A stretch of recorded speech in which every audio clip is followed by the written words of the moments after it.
हम लोग को उतना टाइम नहीं रहता है कि खुद को प्रूव करें। एक वक्त के बाद ना घर वाले भी साथ छोड़ देते हैं, बोलते हैं कि तुमको 2 साल रखे 5 साल रखे बाहर, तुम क्या की हो। मेरा 550 नंबर आया, 550, और बताइए मेरा मेरिट में नाम नहीं आया। हम लोग को भी चाहत रहता है मैम कि हम लोग भी डीएसपी बने, हम लोग को भी रहता है कि हम लोग भी डीसी बने। उनको जागना पड़ेगा। 10 तारीख को हम लोग घेराव करेंगे विधानसभा में। सरकार हम लोग के साथ ऐसा कर रही है, क्या हम लोगों को क्या बुरा फील नहीं होगा मैम? मेरे पेरेंट्स बोल रहे अगर नहीं हो रहा तुम घर आ जाओ।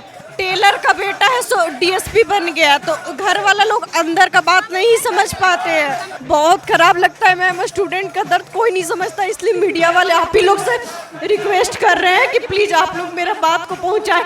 मेरा नाम सोनाली है, मैं तो अभी वैसे ग्रेजुएशन की स्टूडेंट हूँ। अभी मैं सोच रही थी जेपीएससी का एग्ज़ाम दूँ, लेकिन पेपर इस तरीके से लीक हो रहा है कि मेरे को मन नहीं कर रही है। और लाइब्रेरी में जाती हूँ पढ़ने, तो हमारे बड़े भैया और दीदी जो है तो बोलते हैं तुम अभी जेपीएससी का तैयारी क्यों कर रही हो, मत करो झारखंड का करने से कोई फ़ायदा नहीं है। यहाँ तो ना टाइम पे वैकेंसी आती है, ना ही टाइम पे एग्ज़ाम लिया जाता है। और हमारे पेरेंट्स पूछते हैं कि तुम्हारा वैकेंसी आया, रिजल्ट हो रहा है, उनको कैसे बताएं? उनको उम्मीद है कि हम उसको बाहर भेजें पढ़ने के लिए तो कुछ रिजल्ट करे और वो घर वापस आए। अच्छा नहीं लगता है और बड़े भैया दीदी को देख के वो ऐसा मतलब एक मोटिवेशन उनको देना चाहिए, लेकिन वो बोल रहे हैं कि नहीं तुम दूसरे जगह का तैयारी करो, दूसरे स्टेट का तैयारी करो। तो मैम बताइए, हम अपने स्टेट में हो के अपने स्टेट का तैयारी ना करें, कितनी शर्मिंदगी की बात है। और जो कल्पना सोरेन हम लोग को मैया योजना देती है, हमको नहीं चाहिए वो 2500। क्या वो 2500 से अपना वो घर चला लेती है? नहीं। तो क्या वो हम लोग से क्या उम्मीद रखते हैं कि हम लोग घर चला ले? नहीं, ये हम नहीं कर सकते, हमको नहीं चाहिए। बस हमको पारदर्शी तरीके से हम एग्ज़ाम लीजिए, रिजल्ट टाइम पे दीजिए, वैकेंसी दीजिए, बस मैं यही चाहती हूँ। मैम बहुत पेरेंट्स बोलते हैं तो बहुत गंदा लगता है मैम, रोना आता है, इमोशनल हो जाते हैं तुरंत। बहुत उम्मीद से वो लोग बाहर भेज, और हम लोग गरीब घर के हैं, गरीब बच्चे हैं मैम। हम लोग इतना ये नहीं है कि हम लोग पैसा दे के उसके बाद पेपर को खरीद सके। हम लोग हमारे पेरेंट्स बहुत स्ट्रगल करके पढ़ाते हैं मैम, बहुत बुरा फील लगता है। Thank you ma'am. क्या करते हैं आपके पापा मम्मी? मेरे पापा तो पारा टीचर है, मम्मी आंगनवाड़ी की टीचर है, वैसे हाउसवाइफ है। बहुत मोटिवेशन मिलता है कि वो भी बहुत गांव से लेके बाहर हम लोग लाए, और अभी हम लोग बाहर पढ़ने के लिए आए हैं। बहुत स्ट्रगल करते हैं मैम, और सरकार हम लोग के साथ ऐसा कर रही है, क्या हम लोगों को क्या बुरा फील नहीं होगा मैम? बहुत गंदा लगता है मैम।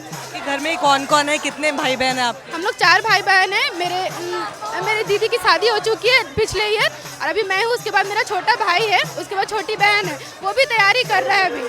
वो भी अपन नीट का पेपर दिया था जो कि लीक हो गया था। हम लोग जंतर मंतर तो नहीं जा सके मैम, लेकिन मैं सोची यहाँ भी राज्य में रह रही हूँ तो क्यों ना हम आके अपने खुद के लिए लड़ाई करें। मेरे भाई बहन भविष्य में उन लोग को भी तो देखना है मैम। हम लोग अगर हम लोग सक्सेस नहीं होंगे तो वो लोग को कैसे करेंगे?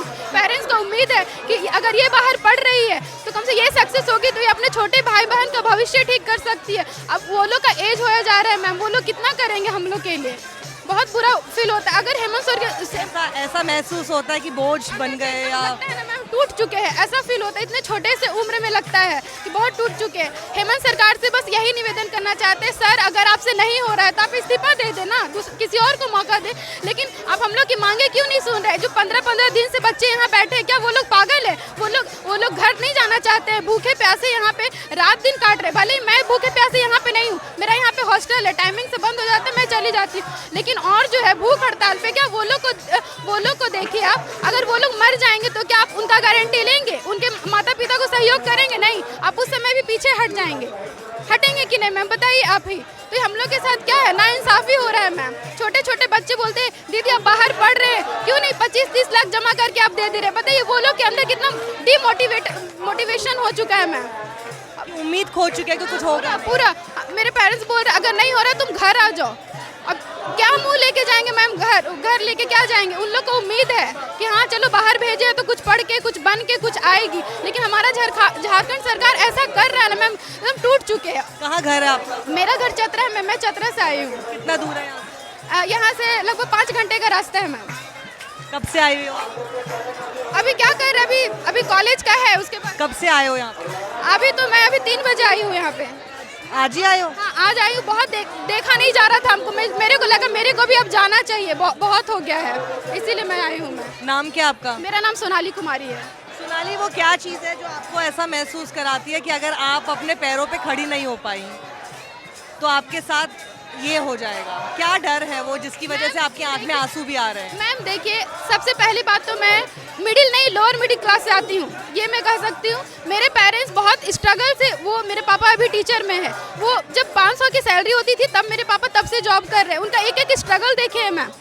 तो लगता है कि नहीं, अब उनको थोड़ा रिलैक्स फील करवाना चाहिए। और प्लस में मैं लड़की हूँ, अभी मुझे डिपेंडेंट होना बहुत ज़रूरी है। उसके बाद अगर मेरी एज हो गई, उसके बाद वो लोग शादी का प्रेशर देने लगेंगे कि नहीं अब एज हो गई शादी का, ठीक है। मेरे मम्मी पापा नहीं बोलते, लेकिन मेरे रिलेटिव्स, मेरे गाँव वाले ये भी बोलेंगे इतना दिन से बाहर भेजे, तुम्हारी बेटी तो कुछ नहीं की। तो मैम क्या वही शक्ल हम लेके गाँव कैसे जा सकते हैं मैम, बताइए। आप समझ रहे हैं, मैंने इसीलिए पूछा आपसे, मैं समझ गई थी। एक लड़की के लिए सबसे ज़्यादा यही होता है कि अगर वो अपने पैरों पे खड़ी नहीं हुई तो घर वाले जल्दी शादी करा देंगे, और आप वो नहीं करना चाहते हो, आप कुछ बनना चाहते हो। बिल्कुल मैम, बिल्कुल। अपने पैरों पे खड़ा रहेंगे तो मेरे को कुछ टाइम भी मिलेगा, प्लस में मैं पेरेंट्स का सपोर्ट भी कर सकती हूँ। मेरे नीचे मेरे 2 छोटे भाई बहन हैं, वो लोग को भी मैं मोटिवेट कर सकूँगी मैम। और अभी वो लोग भी बोलते हैं कि दीदी तुम कर रही है, अभी कोई फॉर्म भी नहीं निकाला, तुम भर भी नहीं रही है, तुम्हारा मतलब कैसे क्या होगा। तो मैम वो लोग, मेरे पास रिप्लाई देने के लिए कुछ आंसर नहीं होता है, बहुत बहुत बुरा फील लगता है। हाँ, thank you ma'am, thank you. और बहुत तुम बिल्कुल लूज नहीं करना अपनी होप, बहुत स्मार्ट लड़की हो, बहुत अंदर से कलेजा है, उसको इस आग को ऐसे बना के रखना, ठीक है? ठीक है, थैंक यू मैम। छोड़ना नहीं इसको। हाँ, हम जो कह रहे हैं जेपीएससी का एग्ज़ाम हुआ, जेएसएससी सीजीएल का एग्ज़ाम हुआ, जेपीएससी का पीटी हो गया, अभय तिवारी के यहाँ से कितना एडमिट कार्ड निकल गया, 20 से 25, उनको अरेस्ट कर लिया गया। उसके बाद भी ये JPSC exam, JPSC JSSC exam को रद्द नहीं किया जा रहा है। हम लोग 10 से 12 दिन से ऐसे ही बैठे हुए हैं अनशन पे। हेमंत सोरेन हम लोग को शांति से जो प्रोटेस्ट कर रहे हैं उसका परीक्षा ले रही है। हम लोग 10 तारीख को घेराव करेंगे और उनको बताएंगे कि हम लोग को छात्र एकता क्या होता है, और 2029 के चुनाव में हम बताएंगे आपको कि क्या होता है। हर वक्त ये मैया समान योजना हमको नहीं चाहिए, हमको बस सीट बेचना बंद करिए, सीट बेचना बंद करिए, छात्रों के भविष्य के साथ खेलना बंद करिए, बस हम यही कहना चाहेंगे। नौकरी पर हक सिर्फ मेहनत का। नौकरी मेहनत यस मैम।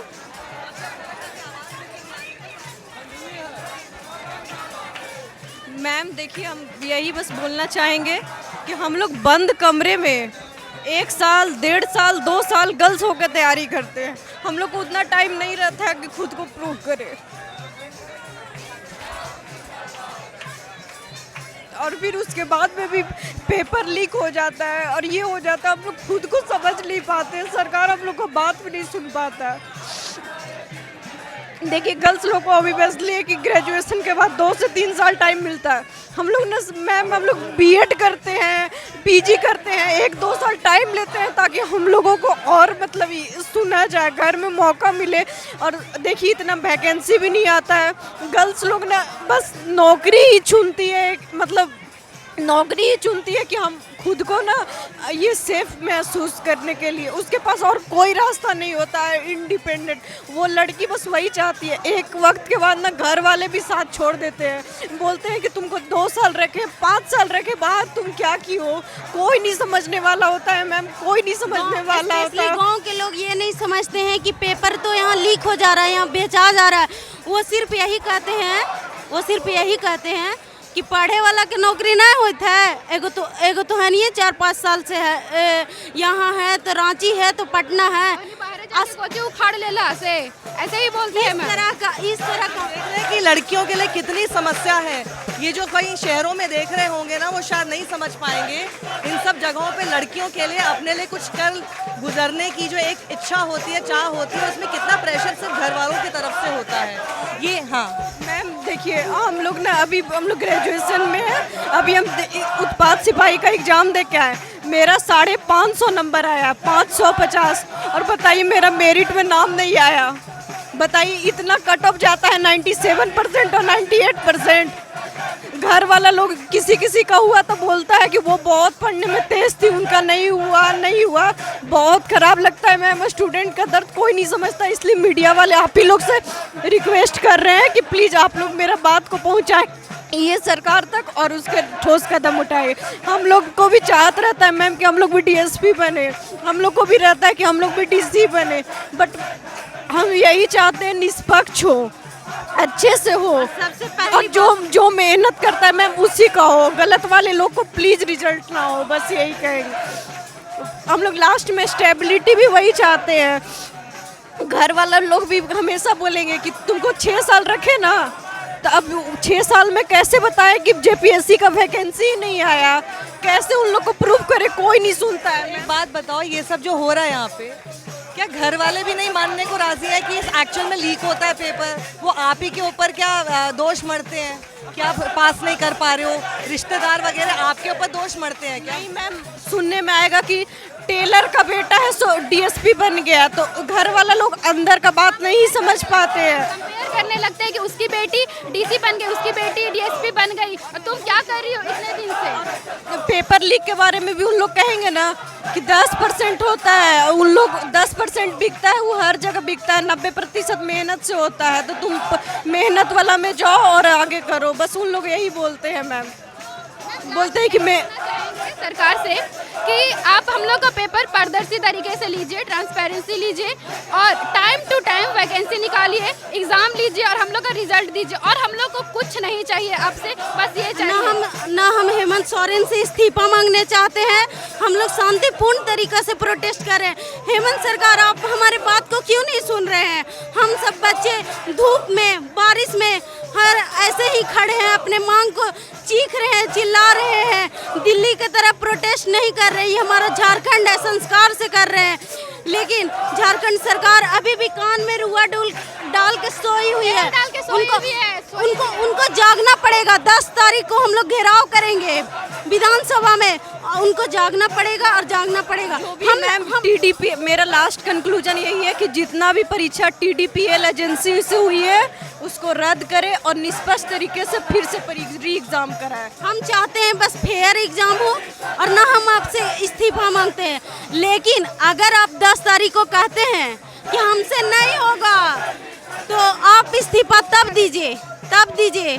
और जो भी एग्जाम पीटी हो गया है जेपीएससी का, 19 गोला भरा, एक हमारे गांव के तरफ का है, वो पैसा दे दिया है और 19 गोला भरा, 19, और वो जानता भी नहीं कि 19 गो में कौन सही भरा कौन गलत भरा है, उसका पीटी हो गया है। अब बताइए कि हम लोग क्या करेंगे मैम? जेपीएससी का तैयारी करेंगे?